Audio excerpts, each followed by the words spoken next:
எத்தனை பேர் போந்திருக்காங்க?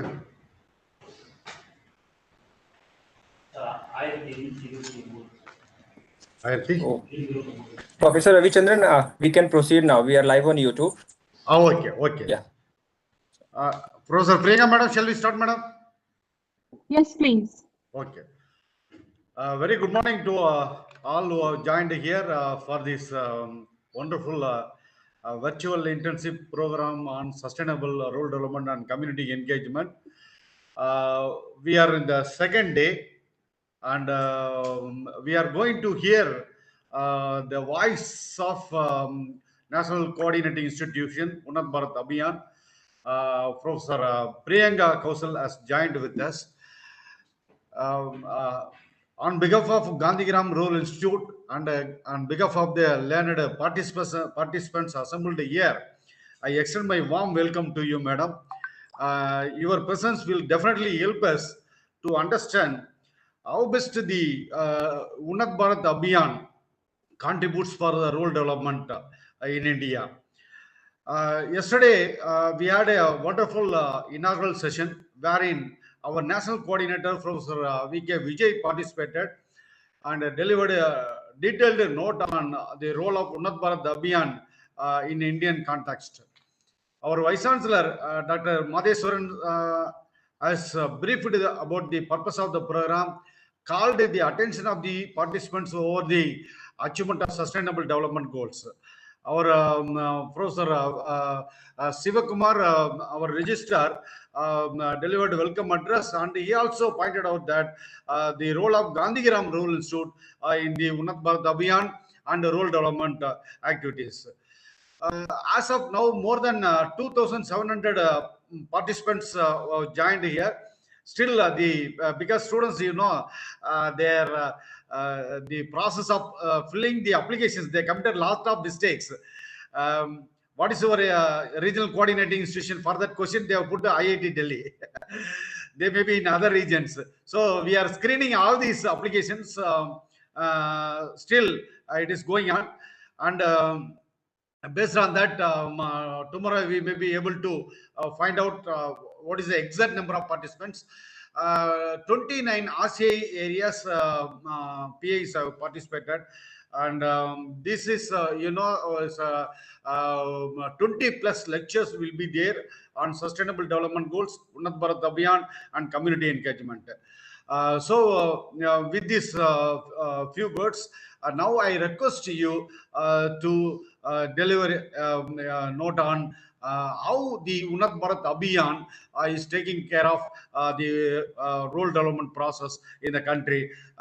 Definitely your learned experience, because you have visited several PAs, several RCIs, you got a rich experience in this field.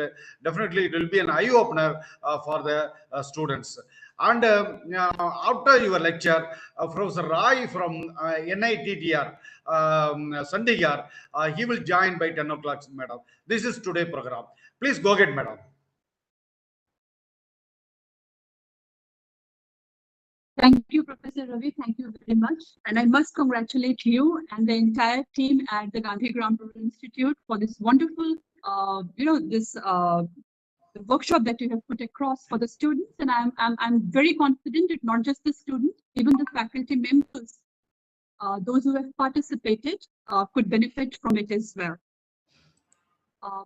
Rahul, why has my video gone off? Rahul sir, madam, video. Yeah. Okay. Yes. No, I mean, if you verified before, you can do that, but I thought it happened from my end. Yeah. So yes, and I'm so happy that the students from across the nation have joined, and I'm hopeful that maybe next phase we can go global, right? And we have to do a little more preparation. That's very certain. But that's the beauty of the modern technologies, right? There are no boundaries, and especially for learning and knowledge, which is so true. It is boundaryless, and we must push it. And this was a trial thing. We thought that let's see. I mean, Professor Ravi and we were discussing it, how to execute it. And the responses are overwhelming. And we are very certain that we will roll out again in a better way from all the experiences that we have from this particular series. When we come next time, we will be even more better prepared, come up with new topics, from all the learnings that we have. So you can join back again, of course. And also the added benefit is right now we are going live, but all these material would be available on the YouTube, sorry, for you to view it later. Similarly, whatever value addition we will be doing in the coming series, we will again put it up on the YouTube, on the UBA platform for all the participants, UBA, non-UBA, whosoever you are, to join. Now coming about sustainable development goals, yes, we have. I won't talk much about the sustainable development goal. I understand all of us are here because we know the basic background of sustainable development. But when we talk about sustainable development, not talking about rural development would be an absolute failure, right? Sustainable development talks about inclusive development. And when we talk about India, about 65% of our population live in rural India. And mainstreaming, ensuring that all the development process, all the services that are available to all of us who are residing in urban setups is available to the rural population as well. It's a major challenge, I must tell you, given, as I told you, about 65% of our population reside in rural setup. With this abrupt disruptive technology of information technology, if I say so, we have been able to reach to the rural mass very quickly. I mean, if you look at it, information flows very fast and incidents happen in absolutely 180-degree opposite side of the globe, and you get the information at the click of your mouse. So that is the power of the digital world. So yes, we can reach with this information, but then awareness is equally important. We know that there are so many schemes, there are so many options, there are so many solutions available with various scientific organizations who are working for it. Our country have lots of IITs, ISOs, DRDOs, ministries, they're affiliated in autonomous institutes, individual in private capacities as well. People are coming up with innovations, with startup coming up. This entire ecosystem of startup is now ready to kind of, it's sitting at the cusp and it is ready to kind of, to take off. So at that time, you guys are really living at very interesting times. All these technologies are there. They have shown what kind of potential they have. And just to give you one example of it is, only a few days back, I read it, and it's not that I'm boasting about my institute, but then I thought it's a very timely intervention about the RT-PCR test. So IIT Delhi has developed an RT-PCR test, which cost about only 50 rupees. Now look at it.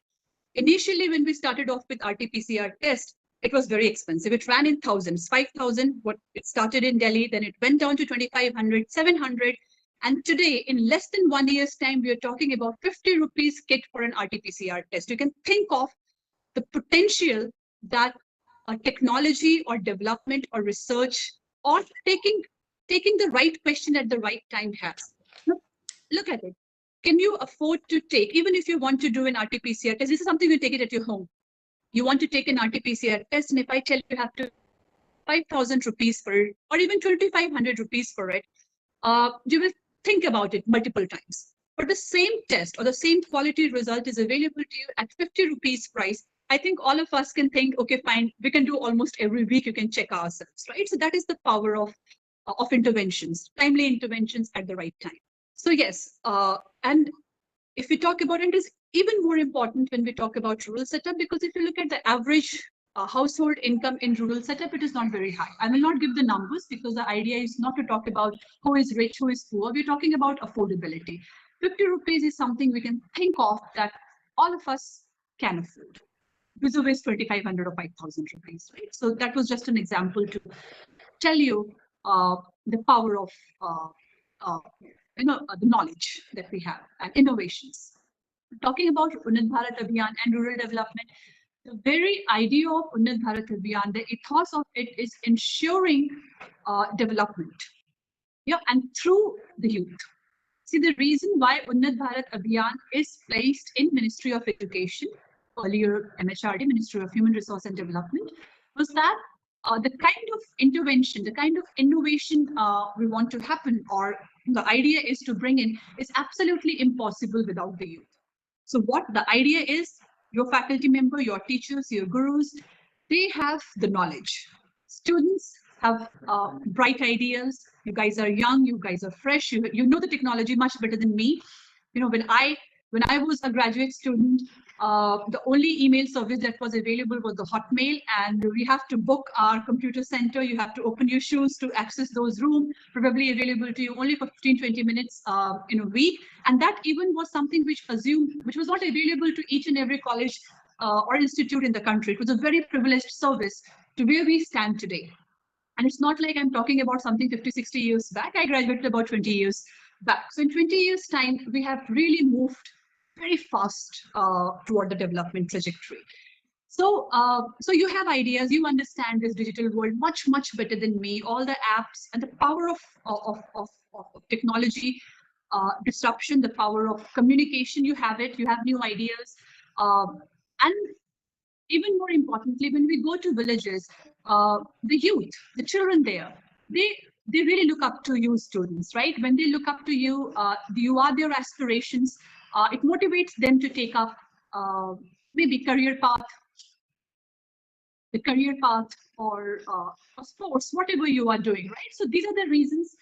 With all these points in mind, when Unnat Bharat Abhiyan was conceptualized, the idea was to bring in youth, to bring in faculty member, they would act as the mentor, they will guide you in which direction to go, and you have to carry the torch. It's the students who would be doing it, right? So this is the reason why Unnat Bharat Abhiyan is placed in Ministry of Education, primarily focusing on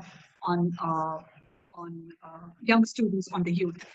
And along with us, there is, and as I told you, it's a multi-pronged approach. It's not just IIT Delhi or Unnat Bharat Abhiyan where it is housed. Unnat Bharat Abhiyan is housed, is working on it. With us, two major institutions of the country, which is AICTE and UGC. I mean, almost all the colleges in the country and institute in the country are affiliated to them. Or third one is the Ministry of Education. So all three wings under which all the education institute of the country, big, small, female only, male only, whatever you call it, they fall under these three categories.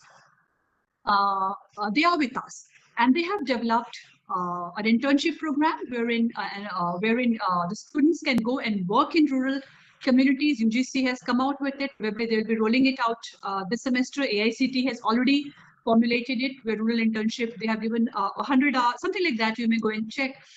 Rural internship program is there. The whole idea is that the youth should go to rural community, identify their problem, and learn from them. It's not just that, you know, you have to look for a problem when you are going to a rural community. This is a baggage with which most of us go, and this is where we fail. You know, a rural setup that has survived and retained its identity for so long, despite all the crisis, maybe in the form of drought or flood, whatever it is. I mean, we all understand drought and flood much better than any other natural calamities. There is something to learn. They have retained their identity and they have survived. They didn't succumb to it. It has a very strong message in it. So when we go to rural community, it's not just look at the problems that they have. There certainly are certain issues. I mean, not that those challenges are not there in urban setup. We have those problems. Just last weekend, I don't know if you follow news, I mean, right across my street where I live, which is the Ring Road, very popular road. If you go to airport, you have to take that road. I had a big hole that has created because of some issues. And it's a big dent that has created, so big that almost a big Tata truck could be engulfed into it. Right? So urban setup has its own set of challenges. So is the rural setup, right? So it is important that when we go to rural setup, let's go with an open mind, learn from them. Don't go with a baggage. Let's not learn, and learn from the community, the knowledge that they have. And if we could define or identify a solution which is in sync with the traditional practice of that community with the modern technologies. And I can give you an example of it, because recently we were working at revival of the water bodies, and we took Rajasthan as a case studies, right? And there's some very interesting traditional practices that are there, and you could read that. There is a very good TED talk by late Anupam Mishra ji, and he has talked about how, and I've given the reference to you because he's written some book also, but the TED talk is very small. It's like less than half an hour. You could go and listen to it, that the beauty of traditional knowledge which is there. With that, can we match it with a modern recent development? Can we complement the traditional knowledge with all the GIS based technique and the meteorological data that we have? put in some AI and machine learning, as I told you, you guys know it much better than me, and come up with a solution which could solve the water problem of the desert area of the country. Not just the desert area. I mean, look at it. Water is a problem. Drinking water, water management, flooding, drainage is an issue almost in each and every corner of the country. Why is it so is the first question. Probably, I assume, maybe I'm wrong, is the lack of planning or coordination. Now, when we talk about sustainable development, it is equally important that water, all the ministries under whose domain water comes in, all the department under whose water comes in, they must sit together and plan. Normally, what happens nowadays, they construct a road, and the moment the road is ready, a month later, the telephone department would come and they would dig up the earth to put in the line, and then the monsoon would come. And the moment monsoon is over, the next, maybe the gas pipeline people will come and they will dig up the earth. And you could see it just because of non-coordination. People suffer, we lose our revenues, and the ultimate goal of none of them is met. No, even after the road department, they are not making the public very kind of satisfied or happy because you didn't avail the service for very long. Similarly, the cable that the telephone line has laid down, maybe the gas line people come and kind of damaged it. So you're not availing that as well. So these are the issues that are there. And the solutions is very simple. Sustainable development solutions, if you look at it, is very simple. It's coordination. It all talks about coordination, being in sync, complementing each other. You know, simplest solutions are most difficult to make. Difficult solutions are very easy to make. You talk about all this difficult solution, but if the solution has to be economical, has to be practical, has to suit everyone, the local environment and atmosphere as well, it is not an easy thing to do. It appears very easy thing to do, but it is not. That is the challenge. And if we could do that, if we could achieve that, that's what sustainable development is all about. Forget about all the big definitions and all the data that we talk about. Identify one issue that you think change the life of the people. Discuss with the people who is facing that problem, right? And then design it. That's where the solution lies. It's very simple. So communication is very important. Participation is very important.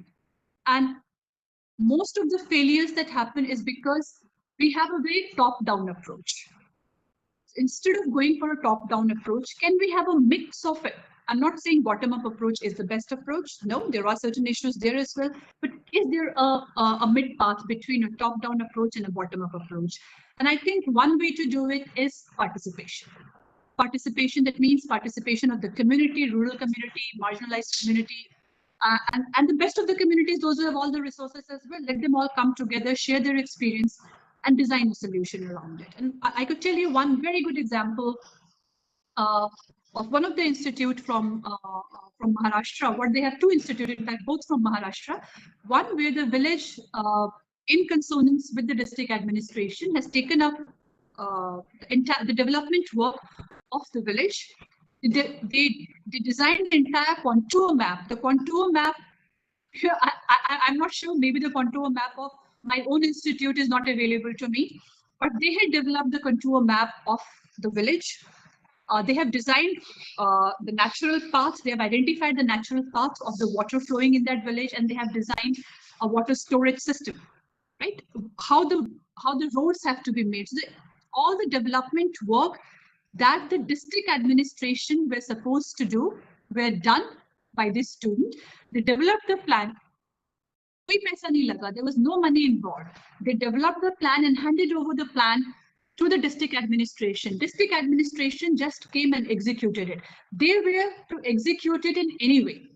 However, this time it was in consultation with the higher education institute, which was very close to them, so that if there is an issue, they can go back to them. Communication is easy, talking to someone who is, if we are located in Delhi, and if I have to talk to someone who is living, giving me consultation or advising me, is living in America, it's not an easy thing to do, right? Unless you come and see something with your own eyes and feel it and understand the community, it won't be a very robust solution. So somebody who is next to you, very close to you, this is what we call the decentralized approach.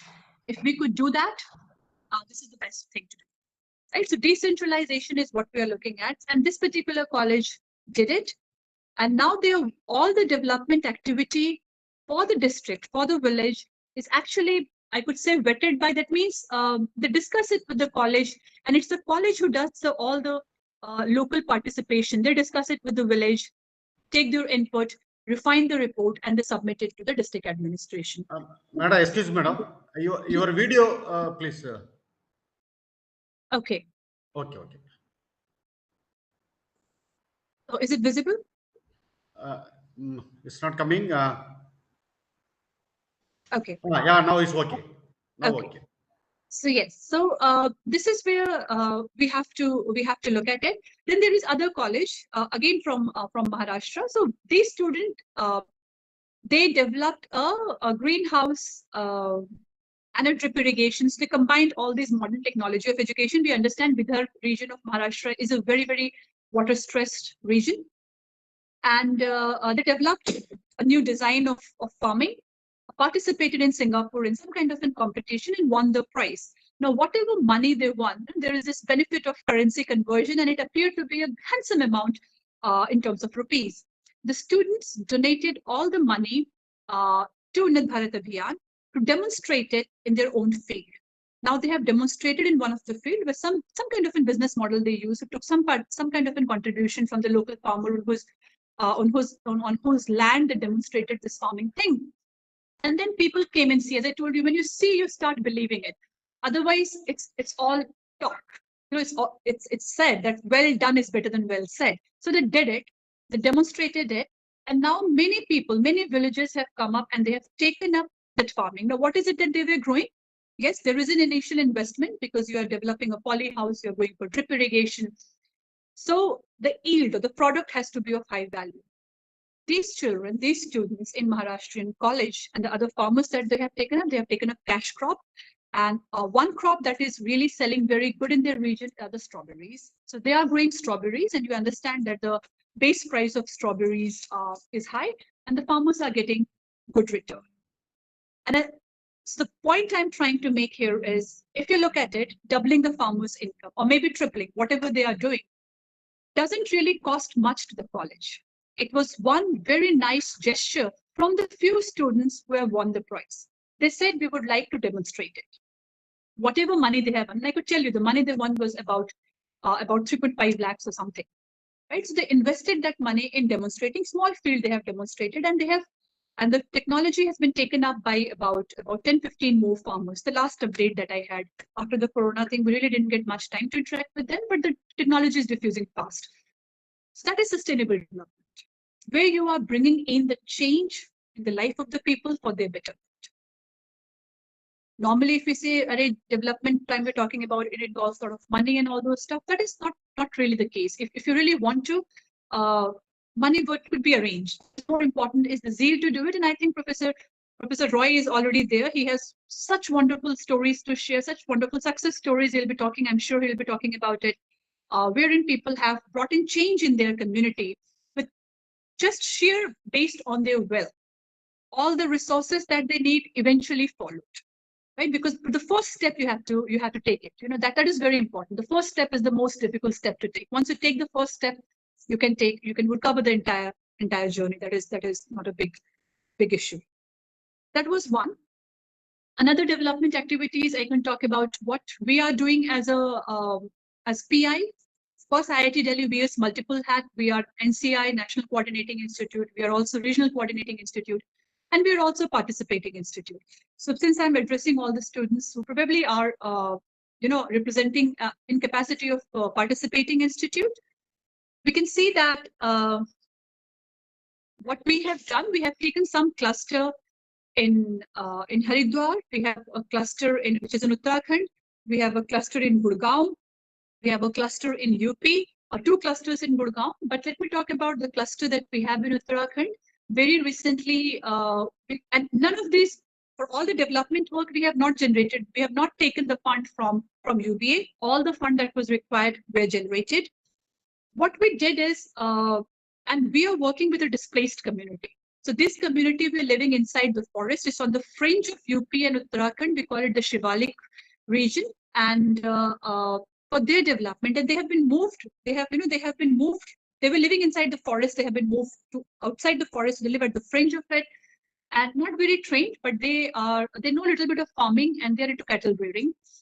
So what we have done is Ministry of Food Processing have identified every district under one district, one product.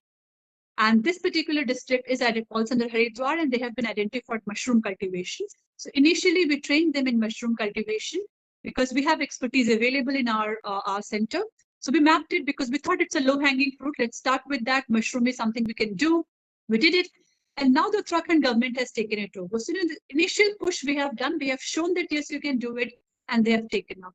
Second was the aroma mission, which is again the country is pushing up, and that region is very rich in lemongrass cultivation. So that is again, that community has taken up. And now the farmer income have gone up. The last figure that I have, they are making an extra income of about 5,000 to 6,000 every month. Very small community, those who only know how to do cattle rearing, right? So they are getting into farming as well. So such examples are there. And now we have linked them, the product that they are generating, into processing it. And after the processing, their product has also got shelf in the KVIC outlet, the Khadi Gramodyog outlets. The entire supply chain, we talk about sustainability, has now been established. So whatever product that they are generating, they are processed, there is some value addition happening, and they have also a shelf available for the marketing of those products. So this is what IIT Delhi in capacity of PI has done. So Unnat Bharat Abhiyan basically talks about, this is what the ethos, this is what the core of Unnat Bharat Abhiyan, working for the community and more importantly, with the community. So I think with this, I would like to end my talk here. If there is anything to answer, I would be more than happy to take it up. Thank you.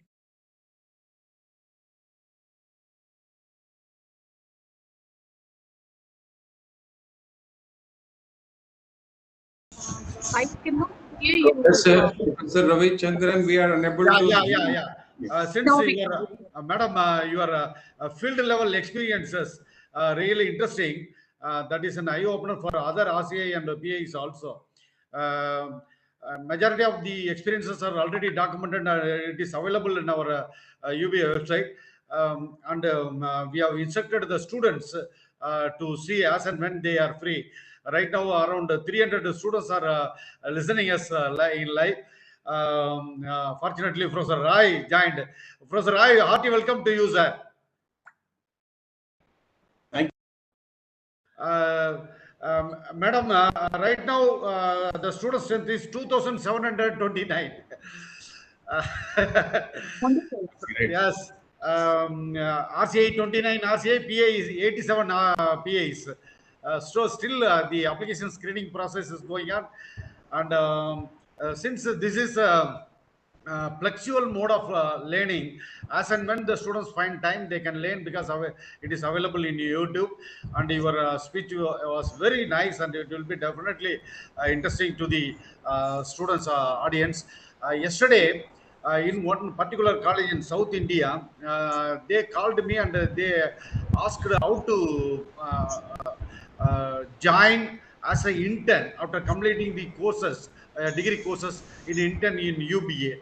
Then I told there are several openings are coming up. Once the pandemic period is over, then you can post your request to the National Coordinating Institution, because National Coordinating Institution has to decide the policy matter. Like that, I replied to them, and they want the youngsters. They want to do some work in their adopted villages after they are completing the course, in between the PG joining or some other things like that. So like that, queries are coming up, madam. Thank you, madam. Thank you for your acceptance, and right from the beginning, it has gone into my mind that you must pilot the program, the technical sessions. So you are doing wonderfully well, and I congratulate you. I congratulate the entire team at the Gandhigram Institute, and it's a wonderful job. And we must take it to the next level in the next phase of training. So, all the very best and congratulations. Thank you, madam. Thank you. Thank you. Exactly. Thank you. We should thank Priyanka ma'am, because now ma'am has taken it forward for the technical support, getting WebEx, getting YouTube features and everything. Supported beyond the limit. Yeah, so we must thank you. when I sent the Thank you, concept note, then I asked madam. Madam asked, "What do you want?" that Yes, yes, that exactly. question with the sound definitely helped me a lot. Madam, I need effects and I need a That's my YouTube like that. responsibility. That's my job. I was just Fortunately, doing. helped me, madam. Thank you, madam. Thank you very much, Thank you. madam. Thank you. Thank you. Professor Rai, Coming hearty to welcome to you, Professor Rai. Professor Rai is a great personality and is also one of the regional coordinating institution, regional coordinator from NITI Chandigarh. Really, Professor Rai's presence is definitely will be supportive for the program. I was just having in my mind how to club role development process with the SDG and the UBA. Anybody can talk about it, but people who are really involved in a lot of role development work and heading the department of role development in NITDR will be an apt person for that. Then immediately I requested Professor Rai. He was very kind enough in accepting our invitation. Now he has joined. Professor Rai, yesterday we started the program. Our Vice Chancellor, Dr.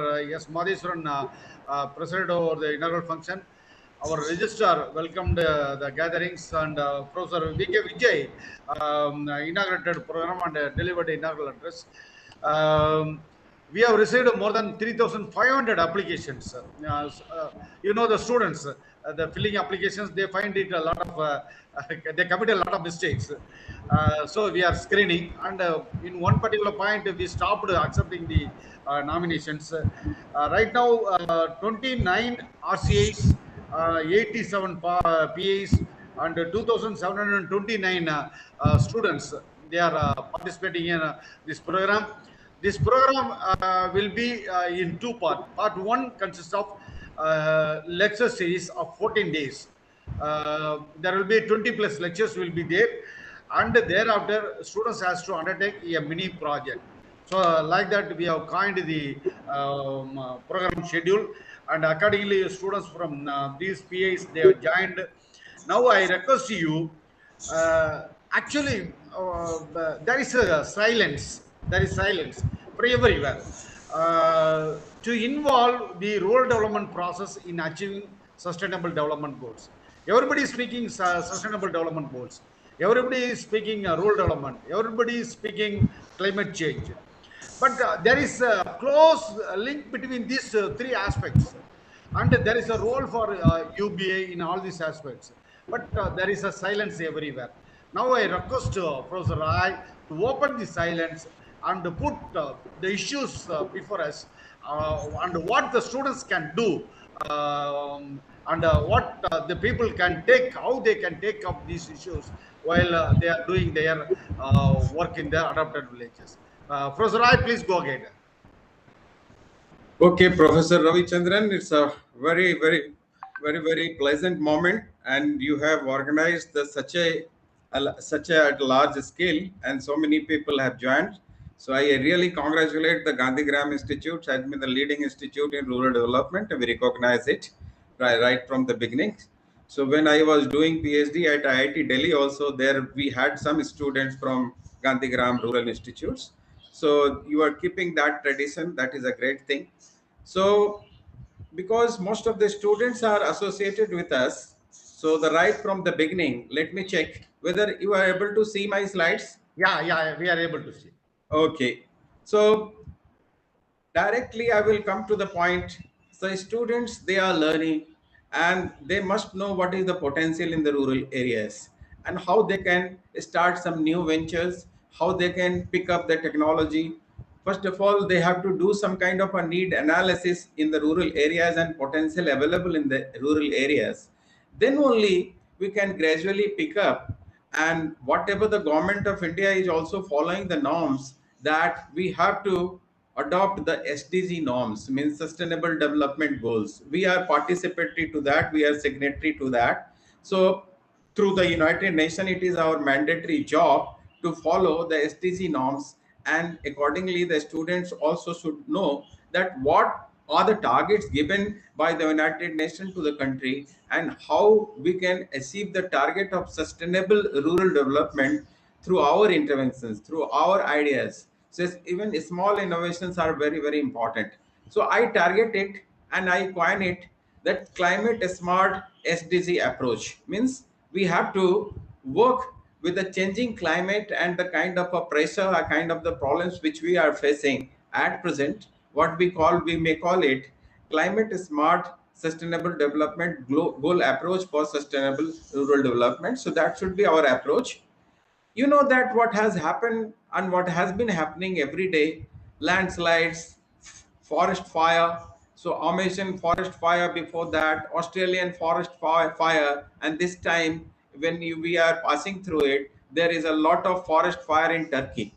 So all such things and all developmental activities we have we have achieved a great target as a development human beings all over the globe. We have changed the scenario, but the thing remains there that whether our path is sustainable or not, and it seems that we have lost the track somewhere and we are not following the sustainable development path, and that's why there is hue and cry and most of the people are working for the sustainable development. And we have to change our approach so that we can achieve the target. So Government of India has also adopted the similar approach, and even NITI Aayog, which is the presently part of as a working as a planning commission, NITI Aayog is also working on this sustainable development goals, and classified they have classified all the states of our country how they are performing with respect to various SDGs. So my dear students and the teachers who are here, so more or less, if we look at the sustainable development goals, they are based on the primary needs, secondary needs, and tertiary needs of the people. Means human beings, we are facing the challenges like poverty in Asia, Africa, and Latin American countries. Similarly, the hunger is another problem, then health and education. So if you take that primary needs, that is roti, kapda, or makan, we talk about it. So we have to fulfill that target. And from that point of view, if we rank our states, so Tamil Nadu comes at the top, Jammu and Kashmir and Ladakh, there is no poverty. Similarly, zero hunger, Goa and Chandigarh is at the top. So I'm taking a figure of the last year. This year figure has also come up, but I could not update myself. But anyway, it will give you some idea. Then third goal of the sustainable development goal is known as good health and well-being. So that is the challenge we are facing in the pandemic. In spite of all new development, all things, we still have less infrastructure, and still the state like Kerala is facing the great challenge when there is an upsurge of COVID and we are unable to deal with such kind of a situations. So health and well-being is also very important. And from that angle, we had a great infrastructure in Kerala and Puducherry, and I hope that they will come over this problem. But as per the SDGs, they are at the top, Kerala and Puducherry. Similarly, in quality education, Himachal and Chandigarh, they have the better education system. So this is the ranking which has been given by the NITI Aayog. So we have to think about that how we can fulfill the primary needs. So all the students working here, so they have to work on the primary needs of the people, means they have to look around that what are the basic problems that people are facing. Can you add something to the health that is national rural health mission is going on? Can you do something there? Can you arrange some new kind of a app for the doctors and the local paramedical staff so that the people can immediately get some kind of a support, and particularly during this pandemic situation? Then the quality education, number of experiments is being done, and these days all the schools and colleges, they are following online education. So there are a number of changes, and some of the IIT graduates and some of the students, they have done a really good example. They have given some example, like I will tell you one experiment in Jammu district of that is in Bihar, and few IT students, they developed apps and some instruction material for the 9th, 10th and 11th, 12th students, and that worked very well. And in that district, as you know, it is working very well. So there are lot of things which we can do, and as a student we can pick up our areas as per our choice, because the rural development is a vast area. So you can work on education, you can work on health, you can work on productivity of agriculture productivity, so that we can meet out the hunger. Then the gender equality is the goal number 5. So still, in spite of lot of development and social change, our women section, they are not given the priority. They are not given all kind of respect in the society. So are we gender? We are equal in terms of gender? We are not. So rural, tribal, regional, different location people, they have the different kind of a priority, and still we have to bring some kind of equality with caste, class and gender. So caste, class and gender means, even if you are a rich person, you should have respect for the poor person. If you are a poor person, you should not be worried about that our other people we will neglect like anything, so that the dignity will be affected. So equality is important with terms of, here it is written gender, but for us we have to work on class, caste and gender. Then the clean water and sanitation is goal number 6. So this is also a primary need. Unless we fulfill the primary need of the people, so in this case Andhra Pradesh and Chandigarh achieved the target, but I still feel in Andhra Pradesh there are many areas where fluoride is found in the groundwater. So what to do and how we can provide the clean and potable water to the people? So gender equality, certain states, they have very good response. Even in Northeast, they are the matriarchal society, they are doing well. And you can see our girls, our women's section are doing very well in this Olympic Games also. So we have to provide opportunities to them. The clean water. Then comes to the engineering section, that affordable clean energy. And for this purpose, many of the engineering colleges like IIT Delhi has been working to provide clean energy and green energy to the people. Like they worked a lot on biogas plant, on solar, on even the hydel project. So a number of new experiments have been done at IIT Delhi and other places. So we have to provide affordable and clean energy. Certain parts of Rajasthan, Gujarat, they have gone for solar. Then in the coastal region of Tamil Nadu and other places, we have gone for wind. And similarly, we have to harness energy from other sources.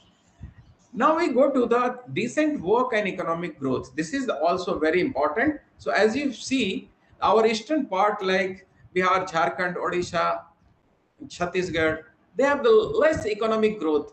Although initially the leaders like Pandit Nehru, he started some important industries in the eastern part, because they had the resources like coal, like iron ore, like aluminium ores. That's where number of industries were set up. But we could not maintain and sustain such industries, and we could not come up with a pace of development. So the economic growth became lopsided.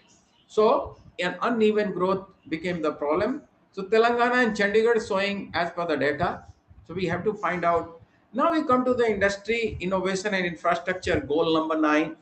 So we have to work a lot. All the engineering students are working in this direction. What kind of infrastructure, low cost, durable, which may be free from the conventional sources, so that we can save energy, water and other resources. Reduced inequality. So as I was talking about caste, creed, culture, that inequality, we have to work on it and we have to reduce it.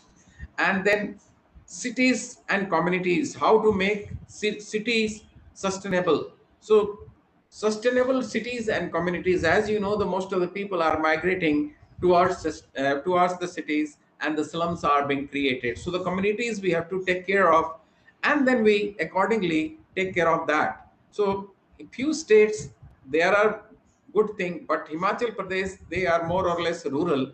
Goa and Chandigarh is a small cities, they have maintained the city at least, but other places you can find the mess, like Delhi and Bombay and Kolkata. There are a lot of issues because they are the mega cities. Similar situation we find in Bangalore. There is water scarcity, there is a lot of pollution.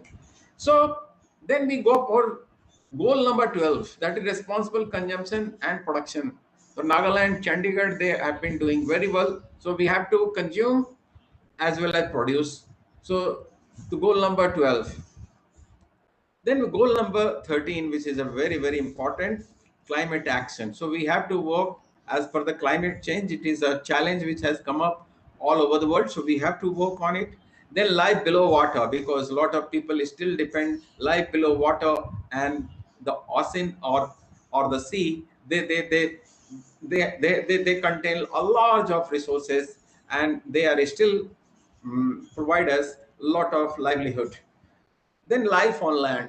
So we have to protect the ecosystem. And this year itself, the United Nations has started the eco restoration movement all over the world, which was started from a small country like El Salvador, which is in between the North and South America. If you see the map, so there is a small country called El Salvador, and there are a lot of forest resources are available along with the other parts of the tropical forest joining the Amazon forest of the Brazil and Peru. So, my dear friends, the life on land has to be protected. Eco restoration, we have to come back and we have to restore our ecosystem. Then peace, justice, and strong institutions. So, after all, what is the target? Our ultimate aim is to provide peace, justice, and strong institutions all over. If the Panchayati Raj institutions are working well, the people get justice at the local level. They don't have to go uh, up on the higher institutions, even in the district court or something like that. If the panchayat is very active, they can resolve the problems as well. So my dear friends, these are the primary, secondary, and tertiary goals which are given in terms of SDGs, and all states have to follow such goals. So let us see that. And the last goal is a partnership for the goal. So we have to go for the partnership. Without participation, without, so that's how this under the Unnat Bharat Abhiyan also all the institutions are participating. So my dear friends, let us quickly see what has happened in 1819 and which states have achieved certain targets as far as maximum SDGs goals are concerned. So you can see alphabetically, Andhra Pradesh had stood third, then Arunachal Pradesh with 67 points, Andhra Pradesh comes to number third, and other states having Arunachal 53, Assam 55, Bihar 50, Chhattisgarh 56. They are the marks. Haryana comes second with 69 marks, and Himachal Pradesh also second at the second rank with the 69 marks, and they are the composite marks with the various sustainable development goals. 1, 2, 3, 4, 5, 6, 7, 8, 9, 10, 11, 12, 13, 14, we don't have the data, 15, 16, 17. So more than 12, 13 parameters of the SDGs, the state government collected the data, and NITI Aayog compiled all the data, and finally they ranked all the states. So through these states, you find Kerala is at the top with a 70 marks. And then we saw the Haryana and Himachal Pradesh, they ranked second. Then similar situation, Karnataka is 66, Maharashtra 64, then 54, Meghalaya, then 67, we have Telangana and Tamil Nadu, so they comes third. So Telangana and Tamil Nadu comes third. So you can see that what is the situation. Certain states we are doing much better, but the weaker states like Bihar, Jharkhand, Chhattisgarh, Odisha, Bengal, we have to do a lot. Chandigarh is a small city and it is being managed very well. So it doesn't matter if a small city like Chandigarh, which has only 200 square kilometer area, it is being managed very well, and it stood first. So you can see these are the situations with a composite number which we get. So my dear friends, all the students, I'll tell, Government of India has started a mission called National Action Plan on Climate Change. And they are the 7-8 missions, National Solar Missions, missions for enhanced energy efficiency. We have to go for all energy efficient system all over the world. Then we have to provide better habitat to the people, even the slums people. We have to provide them some kind of a durable house, and even in rural areas we have to provide better housing. It doesn't matter we only go for the concrete structures. We have to find out the alternative structures which can keep the people healthy, and we can achieve the target of better habitat for all. Habitat means housing. Then national water mission is still a lot of work is going on. What to do with the storm water during monsoon? We are unable to manage this storm water, and that's why there is a flood in Chennai sometimes. Sometimes this time we had flood in Mumbai. It is a recurrent situation because it is near to the Western Ghat, and Chennai receives Chennai sometimes receive, but Mumbai always receives a lot of rainfall during May, June, July.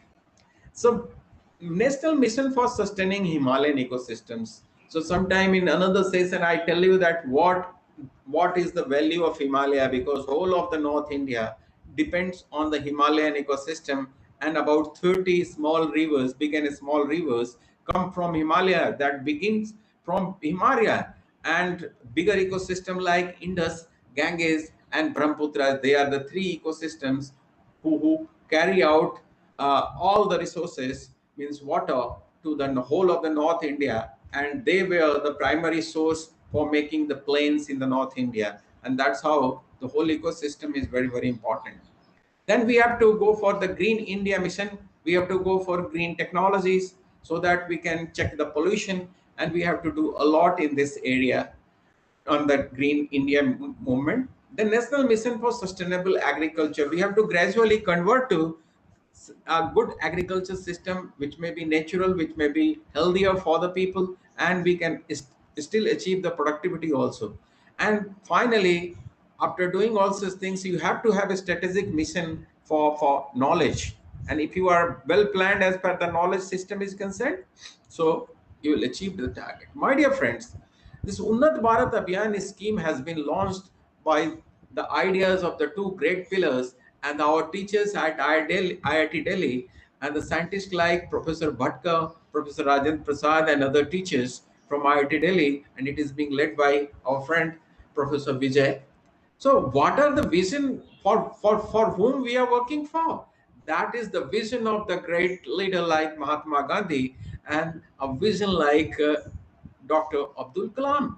So one person talked about the village economy, strengthen the village economy. Second person talked about the make the technology a mission, and we become a sustainable and more powerful nation.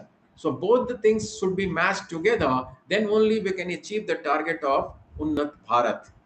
So they are the important components under which the Unnat Bharat Abhiyan is being worked out, and they are sustainable agriculture, water resource management, renewable energy, rural industrialization for better livelihood and entrepreneurship, and the infrastructure development, then basic amenities, yes, that we have to provide to the people. My dear friends, when you go to any village, what are the situations prevailing there? Lot of such kind of a situation you find, whether you go to the North India, rural India, Eastern India. But unfortunately, I found some of the villages in the Northeast countries, like I went to Assam, I found few villages were so neat and clean. There were no such problem. So I found that whatever the Swachh Bharat mission has been launched by the whole of the countrymen, we should learn from the some of the villages from the Northeast. Although the population is a little lesser, but they have maintained their houses so neat and clean. So whenever you go any village, water problem, sanitation problem, water pollution, and mosquito breeding, all such things are there. Unemployment, skill problem of a skilled labor force, the people are not trained, water and sanitation, groundwater contamination, housing for the poor and rich, agriculture is not managed well. People have gone for more and more conventional means monocropping, growing only few things, sugarcane, wheat, etc. So initial days, when this 2014 this mission Unnat Bharat Abhiyan was started, we started working side by side with IIT Delhi, and whatever we had the idea, we engage the students. So this whole thing is talking about the community engagement. So find out the needs of the people and do some small interventions and engage the students as well. So the teachers and students were called for, and we picked up institution called RVIT Bijnor, and the teachers and students were brought together, and we organized number of series of camps, and we did some interventions with the people. Suppose we had to construct a small kitchen, so we did that experiment. We had to construct a small rooftop for the some toilet, that we did it. So similar things we did it initially because we did not have funds also. Similarly, still a lot of people, they depend on the fuel wood for cooking. So we provided them smokeless chulas in the low cost way. And such kind of interventions were made by the students. And we trained the students, and we used to work in the workshop in the morning hours. We used to develop and fabricate such technologies and items, and the second half we used to go to the fields. So such kind of camps are organized so that students get the problems, they innovate something, and they work and they try to solve the problems of the people. And gradually we learned in this process also. So suppose we provided a rooftop to a poor person, then in this process we learned that initially we did some mistake. Finally we come to a robust model, putting about 6 to 7,000 rupees, and this robust model of kitchen may work for the another 20 years. So low cost kitchen were developed in about 15 to 20 in numbers to some weaker sections of the society, picking up the poorest of poor. So such experiments were done with the students. So you all students have to have some kind of inclination, because many of you come from the villages. So you have to have knowledge about the various technologies, various items, and accordingly you can fabricate, innovate, develop. My dear friends, here at NITTTR Chandigarh, we have been working in the 10 important areas for sustainable rural development. It comes as rural sanitation, drinking water, water pollution check, water resource management from irrigation point of view, soil health management and organic farming, agriculture and agriculture machinery, forestry and herbal products, rural housing, rural housing and rural housing, urban housing, etc. So we had such kind of things, and we did some experiments like a phytoremediation treatment for the wastewater. Through this method, we planted certain plants in the pond, dirty pond, and we tried to extract the dirty or the pollution available in the water through plants, different kind of plants. So we did some experiments. We also learning from other experiments, like in Punjab, there is a person called Mr. Sichewal, and he has done some experiment in the village. Further, this model has to be improved. This person got Padam Shri. In 2007-8, Dr. Abdul Kalam visited this village. He cleaned the whole river in that particular area, and it became a green Baba, green Sant, that is Sant Balbir Singh Sichewal. So we visited that experiment also, and further we want to experiment that thing. But in a major way, what I would feel, I will give an example how the innovation and research may be possible, and we can have some kind of a system. And with that example, I will give you that all science students work on the inputs. Suppose you want to grow the healthy food in the rural areas, so you have to work a lot on the inputs, that how the soil health can be managed. Then you have to work on the process, what kind of the process may be done so that healthy crops may be grown, and finally you get the healthy food. So such kind of an innovation is required from you. So for that purpose, we started a small venture here, a weekly market for the organic farmers at NITT at Chandigarh in 2015. It is working well, and we have been organizing a lot of seminar for the farmers, for the local people. And in this series, we have a network with the various group of farmers throughout the country. Next time I'll be telling what are the things. So in 2015, we organized a big 3 days seminar here. In about 2,000 farmers were invited in our campus. And in the 3 days seminar, we worked a lot.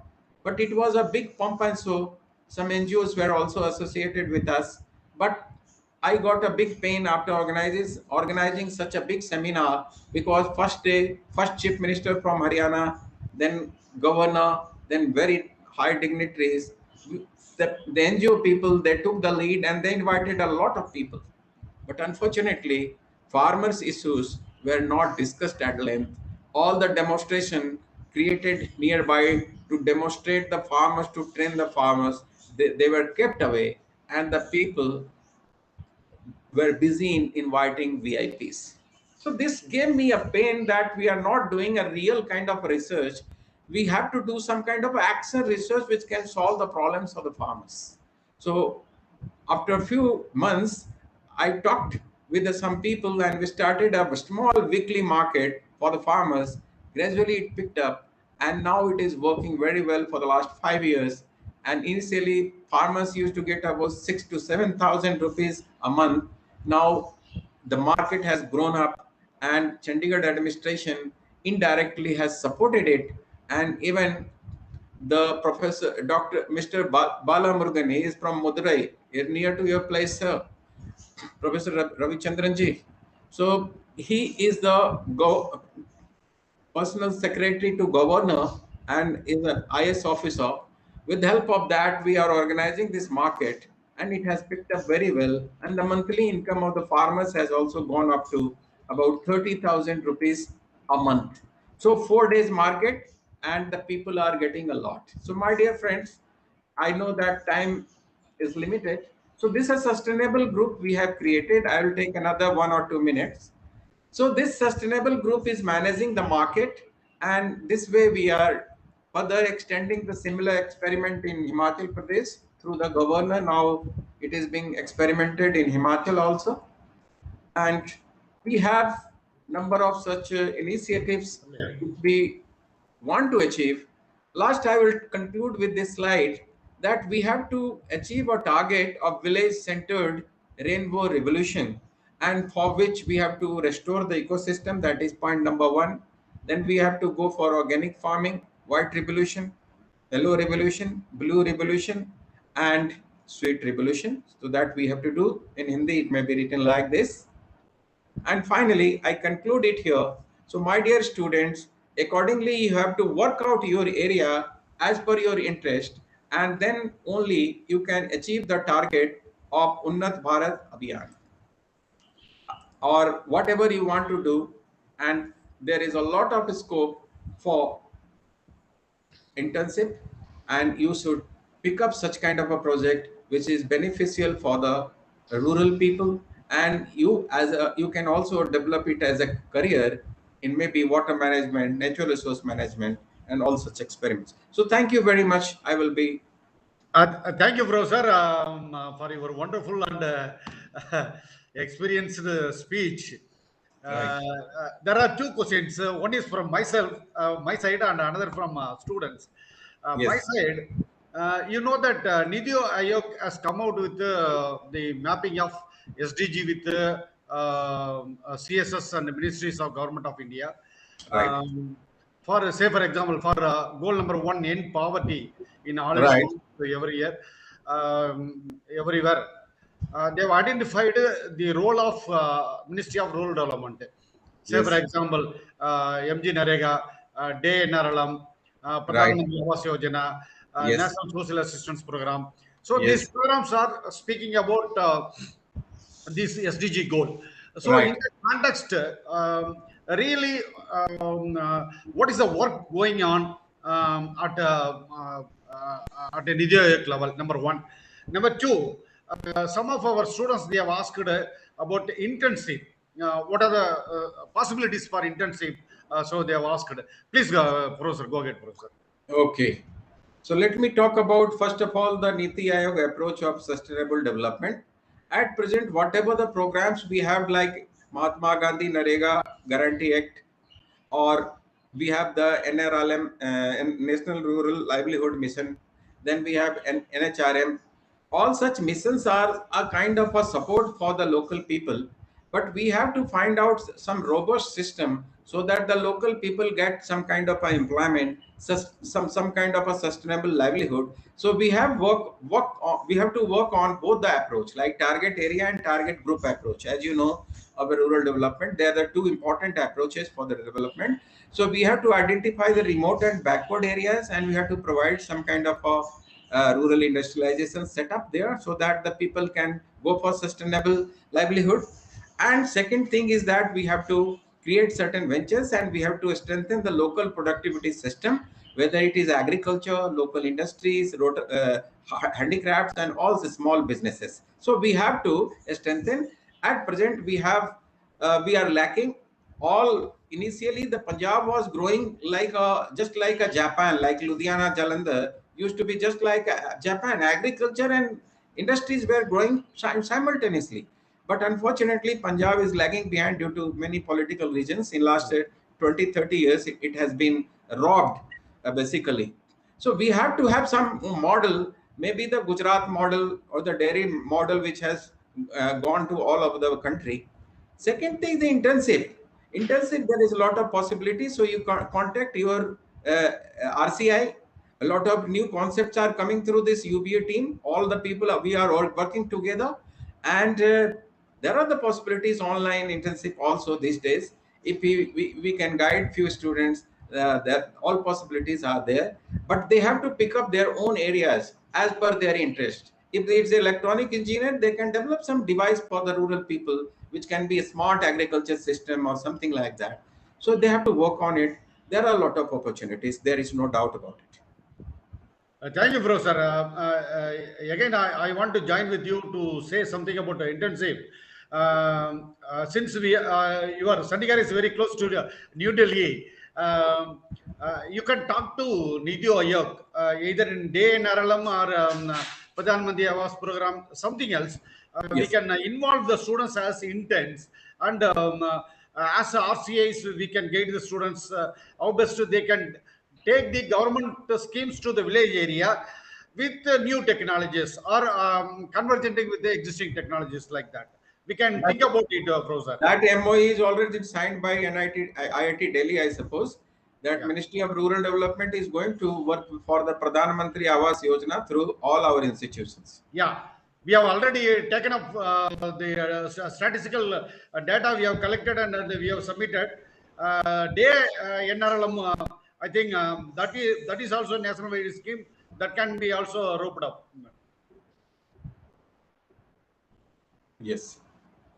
Thank you, sir. Thank you very much. I am really happy because your vast experience in the field helped me to motivate the children on the role of, I mean, the relationship between sustainable development goals, role development, and the UBA, and what the role of the students should be there in these areas. So your speech will definitely help the students to understand about all these areas more clearly. And I have requested Professor Ubendranath Rai once again to talk about the problems of climate change and what will be the role of the UBA volunteers like that. Of course, we have to find out the right time schedule to involve Professor Rai with this task. Friends and students who have assembled here, today program is coming to end, and based on today's program, one page Google form will be posted soon, and you have to fill up the Google forms today itself, and you have to submit to us. Then only your attendance will be taken care. And today there will be a posting regarding your mini project. You have to discuss with your PA coordinator, your UBA coordinator, and decide how best you can take up the mini project as a part of this virtual internship program. So this announcement. Another announcement is tomorrow a well-known professor in the field of Panchayat Raj, Dr. Palani Durai sir, he will be joining with us to speak about the local governance and the SDG. So with these few announcements, today program comes to end. I thank the National Coordinating Institute, Madam Priyanka, Rahul Chaudhary sir, and Dr. Ubendra Rai for joining and facilitating us to conduct the program more successfully. Thank you, sir. Thank you, madam. So Thank you, Professor Ravichandran. Thank you, sir. Thank you. There is a small question on YouTube. Okay, Professor Roy, please. Want to Yes, say please. something? Just you repeat the question, please. आप read कर दीजिए, please. No, this is for the Professor Ravichandran, that many of Okay. participants are not able to access their Okay, Telegram okay. group. They have written, Okay. and they're not getting the link. So Okay. that was a part of. Okay, I will take care of it, sir. Sure, sir. Thank you. Thank you, sir. Thank you, sir. Thank you, sir. Thank you, Thank you. Professor Roy, and thank you, Professor Ravichandran. Thank you. Thank you very much.